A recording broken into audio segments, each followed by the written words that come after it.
And I say, yeah, keep on keeping on, Allie Hazelwood. Keep those girls in STEM and keep those boys giant. Welcome back to my channel. My name is Michelle, and this is everything I read in the month of February. February was like a very medium reading month for me. I read 7 books in the month of February if you don't count rereads, and 10 if you do. I don't personally count rereads towards my reading goal because I know myself, and I know that if I were to include rereads towards my reading goal, I would only reread things. Like, that is my preference, and I know that's not the best thing for me, so I don't include them. You can include them in yours. Like, I'm no judgment there. But I don't typically include them. But I've decided I'm going to start including them in my monthly reading wrap-ups because I like to talk about these books. I'm rereading them because I love them. So, like, why wouldn't I want to talk about them a little bit more? Let's go through everything I read. We're just going to go in order of how I read them.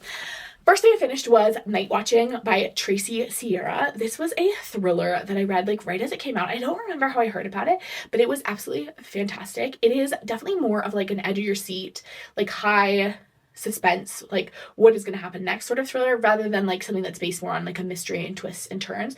I would compare it to like Taylor Adams books, like No Exit and The Last Word. Both had kind of like similar vibes where you're like your main character is in a stressful situation. We're following this woman. She's a mother of 2 small kids. She's home by herself, and like on page like 1 or 2, we find out that there is a man, an unfamiliar man, coming in her home, some sort of like home intruder, and she has to like figure out what she's going to do. Her phone, she like happens to be in her son's room when she like realizes this, and her phone is in her bedroom, and so she doesn't have her phone. It's a blizzard out, so like there's no way for her to like get out of her house foreseeably, like because there's snow everywhere, and she has to like figure out what to do with her children, and she also needs to figure out who this man is and like why he's come into their home during a blizzard.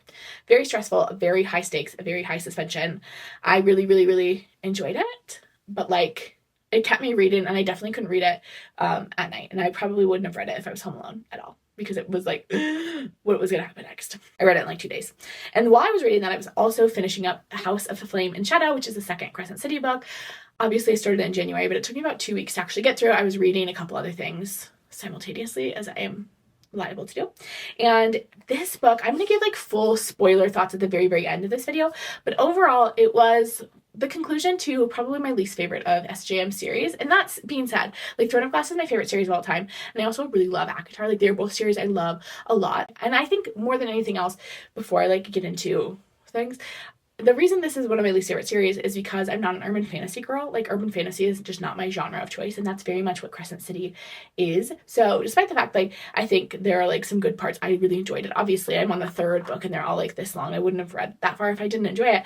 It's not my favorite. I think the biggest issue this book had, actually, in the conversations I've been seeing online, is that the expectations of what people wanted from this book versus the reality of what they were given really didn't match. Like, the marketing of the book kind of failed. And I think, I'll get into more details in the spoiler section, but I feel like we were very much told this was like the conclusion to the series. Like, this was the end. Like, maybe there would be spinoffs later, but this was the end. And it really didn't feel that way. Like, it felt like a important book and like a milestone book, but not like fully a conclusion. I wasn't satisfied with it as a conclusion to the series, and I do think she's just left the door like wide open. Like, I think our next book is going to be a Therian book based on the ending. But like I said, I'm going to do a whole section of like spoiler thoughts at the end if you are curious on my spoilery thoughts on it. But I don't want to spoil things in case you plan on reading it. And I still like, if you are reading the Crescent City series, I wouldn't be like dissuade you from reading it. It's not like it's terrible. It's just like, wasn't my favorite.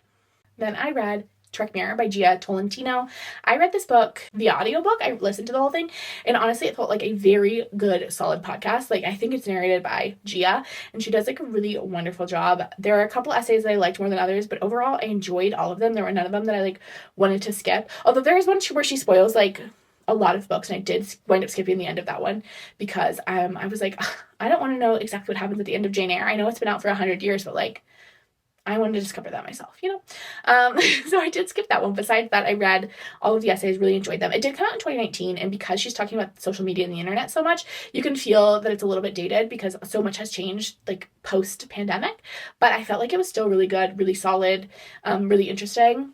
It was nothing, like, groundbreaking as far as, like, her takes on, like, feminism or, like, the internet and culture, but, like, still something that was thoughtful and very enjoyable to listen to as I like drove around and went on walks and things. My favorite 2 essays were the first one and the one that was about like the history of girl bosses and like what it means to be a girl boss. I absolutely loved that one. That's one of my like favorite topics of conversation. I love, cannot emphasize to you enough how much I love talking about Elizabeth Holmes, the like woman who started Theranos, that like blood testing company. I just am like fascinated by her psyche and just like her as a person and just like female scammers. Caroline Calloway is also another fave. Anyway, just delicious and delightful. Then I read Bride by Ali Hazelwood. I'm a huge Ali Hazelwood fan. I will mention it every time because I feel like I need to do penance. I was a little bit of a hater when I read The Love Hypothesis and I was like, I don't get it. Why is everyone so in love with this?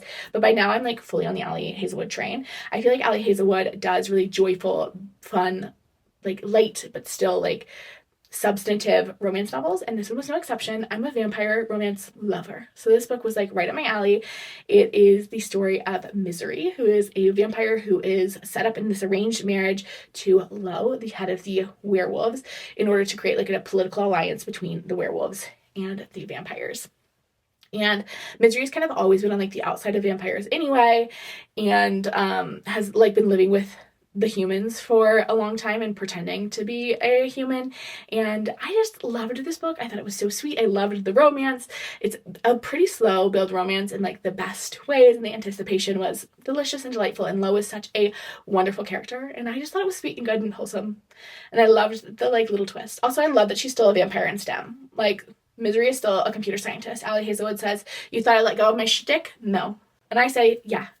Keep on keeping on, Ali Hazelwood. Keep those girls in STEM and keep those boys giant. I loved it. Then I reread Air of Fire by Sarah J. Maas. You may have noticed the recap has gone up, or the second part probably went up a couple days ago. It hasn't actually gone up as I'm filming this, but should be going up soon. I love this book so much. After I read House of Sky and Breath, House of Flame and Shadow, I really wanted some sort of glass, and so I was really excited that I had this project to work on. I had already started a little bit while I was reading, but I really dug in once I finished House of Flame and Shadow, and this book is so good. Like, this is my first time rereading it. I read the series for the first time back in 2021, and this is like my first full reread through the series, and I am just like blown away with how good Air of Fire is, especially the ending. Like, I feel like Sarah J. Maas really wraps up every single character's ending so beautifully. I loved getting the introduction to the witches. The first time I read this book, I hated the witch chapters, but now I've grown to love the witches, so I was excited to see the early chapters with the witches. I loved getting to hang out with Selena and Rowan and Dorian and the gang. I loved it so much. If you want to hear my thoughts, there's like 3 hours of content about Air of Fire on this very channel, so you can. Then I read The Bodyguard by Catherine Center. This is a book that has been on my TBR since it came out. Everyone loves this book so much. This is my very first Catherine Center book, and I definitely will be reading more. This book was like so just like a warm hug. It very much felt like Hallmark movie in like the best way. We're following this female bodyguard as she is on assignment protecting this like celebrity guy as he returns home to his family's horse ranch, and he doesn't want them to know that he has a bodyguard, so she's having to pretend to be his girlfriend. And it was just like so cute and wholesome and fun. It reminded me a lot of Funny You Should Ask by Alyssa Sussman. If you read that book and enjoyed it, I think you'll like this one, or vice versa. I definitely will be reading more Catherine Center going forward. And I also think she's worth mentioning as someone who, it's like a completely closed door romance. So we keep things like pretty much PG. Maybe like, I think there's like some conversations that might like veer slightly into PG-13, but like it's pretty wholesome. But still like fun. And like, I think even if you normally read open door, like spicier books, I think there's something really enjoyable about a closed door story as well. I think she still has like the chemistry and the tension is all still there. Then I read The Improbable Meet Cute, which is by a collection of different authors. It was a collection pulled together by Amazon, and it's on Kindle Unlimited. And I actually picked this up because they all had audiobooks, and I have been knitting a lot. That's right, I have a sweater that I'm working on. Do you want to see it? I'm going to show you anyway. It's not done yet, but I have this sweater. It has a bow on it. This bow sweater that I'm knitting, and I've done one sleeve. I still need to do the other sleeve. But because I'm knitting this, I need a lot of audiobooks. And so I liked this because I didn't have to use my Spotify hours or my Audible credit. It is a collection of short stories by a bunch of different authors. And they all were like, I don't know, some of them, I think the longest one maybe took me like an hour and a half to get through. Like, they were pretty fast. My favorite was the Ashley Poston one that is about this girl who has this curse where every guy she kisses will meet the love of his life the day after she kisses them. And I love this one. It takes place like at a wedding on Valentine's Day. All the stories take place on Valentine's Day. It was my favorite. I also loved Jasmine Guillory's, which is about these two people who get trapped in a bakery together. And it's like a very grumpy sunshine, enemies to lovers almost, but over one day. Super cute. In a bakery during an earthquake. Did I say there was an earthquake? I love that one too. And those were my two favorites, but I liked all of them. Like all of them were pretty good. And my only thing is, a note, if you're going to read / listen to this, I would highly recommend reading at least the first half of The Exception to the Rule, which is the Christina Lauren one. I really enjoyed it. No problems with it. No problems with the audiobook either. I think the narrator did a great job. I do actually have a problem with it. I don't have a problem with the narrator. I do have a problem with the audiobook itself. And I don't think there's anything that could have been done, but the first half of the story is told via emails. And because the audiobook narrator has to read everything that's on the page, they are reading like the beginning part of an email, which is like the to, email address from, email address, date, subject, where like if you were reading it with your eyeballs, you would kind of skim over that. Like you wouldn't pay that much attention to it. If you're listening to the audiobook, they do say that every time. And the emails are often quite short and it does become a little annoying. So read that part with your eyeballs and you can switch to the audiobook for the second half because then they're not in emails anymore. But that's a note in case you wanted to listen to that. Then for another reread, I reread Magnolia Parks. I think only Magnolia. I don't know what Daisy is. I reread Magnolia Parks and Daisy Hates, the first ones. I'm working on the second two right now. I did the tandem read. There is like, I think I just had it on a TikTok actually. Maybe I won't do that.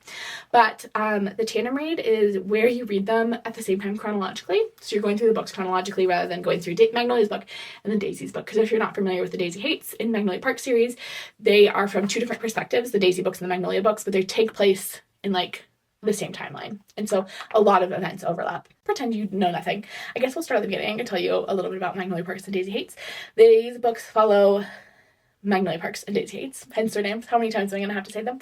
Who are both like wealthy women in London high society. Magnolia is like just like a wealthy socialite, and Daisy is the sister to the head of a major crime family, and they are both super wealthy. And it is about their very complicated love lives and their very complicated family lives, and it's just like dramatics, and like a lot of times it gets compared to Gossip Girl because Magnolia and BJ especially are like Chuck and Blair.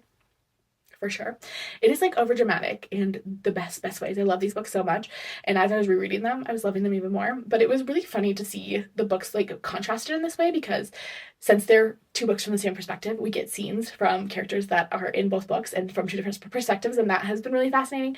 But also just like the way that Magnolia and Daisy's lives are presented as like fairly equally dramatic, and Daisy is like fighting for her life often. Like people are trying to kill her because she's like connected to the crime families literally all the time. And like contrasting those was interesting. But I had a really good time, really enjoyed it. I'm doing the same thing with the second two books. I'm putting plans together for a Magnolia Parks video, or a couple of videos hopefully. I was hoping to have it out by the time the new book just came out. The fifth book in the series just came out recently, and I was hoping to have the rereads done and the videos up before then, but like I started it like a week before and these books are way too chunky, so they probably won't be out for a while. But I am fully going to do the rereads so I can really enjoy the next book. I'm so excited for it. It's the last book. The next book that just came out is the last book in the Magnolia perspective, and I'm like ready for it, but also like devastated because I love them so much. Anyway, all that to say, the last book that I read was my favorite book of the month. I love this book so much, and that was The Last Tale of the Flower Bride by Roshani Chokshi. I like have heard this explained so many different ways, and I feel like none of them are that accurate, because the reason you read this book, I think, is for the language, like less for the story. I think I would pick up this book and read just like even the first chapter or even the first few pages. I knew almost immediately that it was going to be a 5-star for me because I love the way it's written. But I think you can tell pretty quickly if it's going to vibe with you or not vibe with you, because I think this is definitely a book you're either going to love or hate. The writing is incredibly like lush and poetic and very like fairy tale like, to the point where you almost can't distinguish what is real and what is just like metaphor and what is happening inside these girls' heads. We're following in the present timeline. We're following this man as he accompanies his wife back to her childhood home. She lived in this big, gorgeous manor because her guardian who like raised her, I don't think it's her actual mother, I think it's like her aunt or someone, is dying. So they're going home to like deal with that.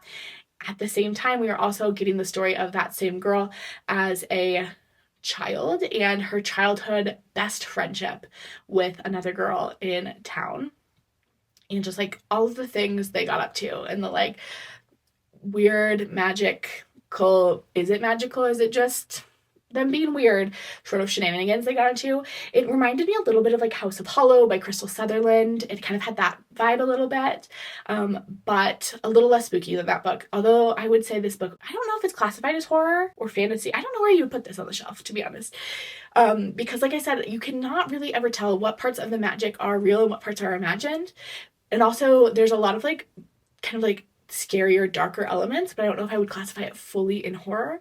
So it's like a book that lives in between all of these spaces. It also follows these girls largely when they're teenagers, but then it's also following them, or her as an adult, one of them as an adult, through the eyes of her husband. So like I also don't know if it's a YA book or an adult book. I think this one is classified as adult, but like so good. Oh, just absolutely gorgeous writing. I read Roshani Chokski's, I think her first book, The Star Touch Queen, years ago when it first came out, and I absolutely loved that one too. Her writing is gorgeous. I hope she writes more in the adult side of things because I loved it. I was just editing my February favorites, and I realized I said I was going to give you my thoughts. I was going to give you my thoughts on, I told you I was going to tell you my thoughts on HOFAS, and I forgot. So we're going to do it now. So this will be spoilers for House of Flame and Shadow. Okay. My spoilery thoughts on House of Flame and Shadow. This is the only time I'm going to probably talk about it, so if you want to know my thoughts, here they are. Okay, so I already talked about how I thought the marketing and the expectations were lined up, and here's what I mean by that. I'm going to explain it in more detail now. I'm going to spoil the book. The end of book 2, we get the reveal that, like, Bryce is in Akatar Land, okay? It's a big deal. Everyone's so excited about this. And then we have a year and a half to think about it. And all I saw on TikTok were people thinking about it, thinking hard about it, like really being like, here's what I think is going to happen. And I think that set her up for failure because honestly, the girlies that were out on TikTok telling us what they thought were going to happen, they had some good ideas. They had some really good ideas. And I was really excited for like a full crossover event. And this was still very much a Crescent City book. And I just think that was like a marketing mishap. Also, the fact that I saw so many gorgeous, beautiful TikToks, and it was mostly TikToks, about what it was going to be like when Aelin Galathinius interacted with all of the Akatar and the Crescent City characters, that like for her not to show up at all was devastating for me. If you have been around for like literally more than 1 second, you know I'm a Throne of Glass girl. Like, I am a Throne of Glass girly.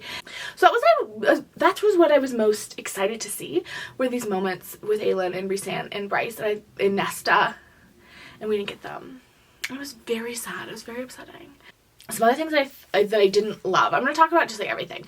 I felt like this book, she tried to pull the best parts from Akatar and the best parts from Throne of Glass. And what I mean by that is Akatar, I feel like she did such a brilliant job of doing like a true romantasy where the romance is at the core, and it's a 3-book series. Like we're dealing with like a larger fantasy world, but like we're really following Feyre's and her love interest. I don't want to spoil Akatar if you haven't read it, but we're really like following Feyre. And like there are a lot of side characters. But we're mostly focused on Feyre and her romance. And again, there's a lot of plot going on in the background, but we're mostly like Feyre is whose eyeballs we're from like 90% of the time. We're in Feyre's eyeballs looking at the world. Okay. Throne of Glass, I think one of its strengths is its broad cast of characters. Like, of course we care about like Aelin and Selena, our central girlies. But also we care about Manon, and we care about Dorian, and we care about Kale, and we care about Lysandra, and we care about like everyone. You know, like it's a much broader cast of characters, and we care much more broadly about that cast of characters. And I feel like she tried to do kind of both. Like we're jumping from head to head, like from brain to brain in Crescent City like we do in Throne of Glass, and I just don't feel like we had enough time to fully flesh out those characters if we were going to be spending time with all of them, because according to like what she's saying about these books, Bryce and Hunt are supposed to really be like the center line, and I feel like in this book their romance fell to the wayside, and like we were focused a little bit more on other characters, but I didn't feel like we had kind of gotten like the fullness of Bryce. And also these other characters we were focused on, I haven't had enough time to like fully care about them. Like I was very much invested in the Lydia Rune storyline, but like I wanted more from Lydia. We only got really one book where we had like Lydia as like a full character, and I wanted more from her. I like did not care about Therian, but I really actually think his relationship with this Fae princess is like fascinating, and I'm excited to see more from that, and I will continue reading in the series. But, like I didn't feel like I had enough time to be engaged with him. The Ethan stuff kind of like came out of nowhere. The Hypaxia stuff, I feel like we dropped a lot of threads. Like, it didn't feel like a conclusion in the way I expect Sarah J Maas to write conclusions. Like, Sarah J Maas can write an ending book, in my opinion. I think Acrid War, I think House of Wings and Ruin is stunning. It's the reason I kept reading throughout the Sarah J Maas.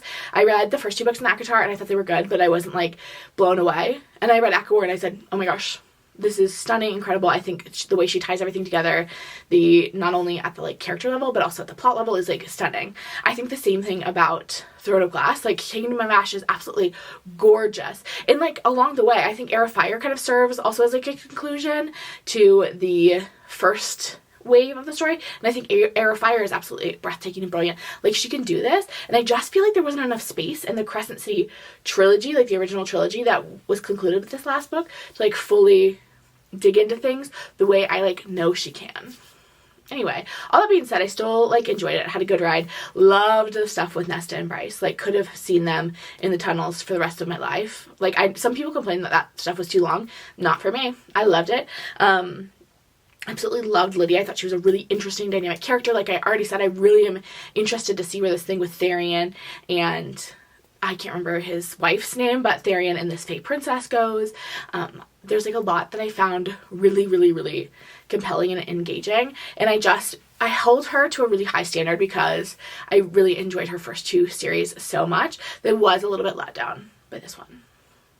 But I do think this world is going to continue. I almost think that if I wouldn't have thought of this as a conclusion, but rather just like an interlude in this book, in this series, I would have felt better. It's also weird though that this feels very much like a middle book, but we've already defeated like the big bad. Like, is there going to be something even bigger in the next book that we're worried on? Or is our villain going to like de-escalate? Because I'm sorry, the Viper Queen is not as like threatening as the Asteri, who like have munched through all the worlds in the universe, you know? I don't know. Wasn't my favorite conclusion, but that's only because I love Sarah so much. If it had come from any other author, I think I would have been like quite satisfied.